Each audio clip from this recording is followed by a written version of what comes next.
अर्चना, हा इकडे इकडे इकडे काय हो? लय भारी आहे. पुस्तक वाचायलोय. हं. शेवटचं वळण पॅराग्राफ वाच. काय आहे?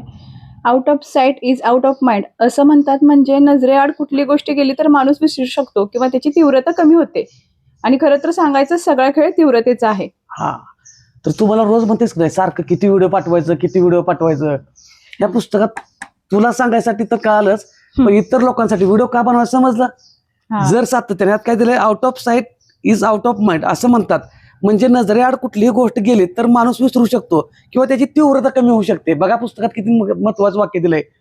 जर तुमच्या नजरेपुढे सारखं व्यायामाचं यायला लागलं, तुम्हाला वजन कमी करायचं आहे, तुम्हाला पोट कमी करायचं आहे, सारखं सारखं यायला लागलं, त्याच्यातली माहिती समजायला लागली की तुम्हाला हालचाल करायची आहे, तुम्हाला व्यायाम करायचा आहे, तुम्हाला घरचंच खायचं आहे, तर तुमच्या डोक्यात पुन्हा कुठलं औषध येणार नाही. तुम्हाला घरचं खायचं आहे, पोट भरून खायचं आहे, वजन कमी करायचं आहे, तर हालचाली करायच्या आहेत, ह्यासाठी व्हिडिओ बनत असतोय. आणि तुम्हाला काय म्हणतो अर्चना, सारखं काय व्हिडिओ बनवते म्हणजे तुम्ही आता मला टोमणा मारताय का? कारण सांगायची नाही. टोमणा नाही हा. ह्यातनं म्हणजे लोकांच्या पुढे सारखं व्हिडिओ गेलं तर त्यांना त्यांचा फायदा होणार, त्यांना कळणार आहे नाही ही व्यायाम आपण करू शकतोय. बसल्या बसल्या तर 1 मिनिट आहे, 2 मिनिट आहे, 3 मिनिट आहे, त्यांची तीव्रता कमी झाली नाही पाहिजे व्यायामातली.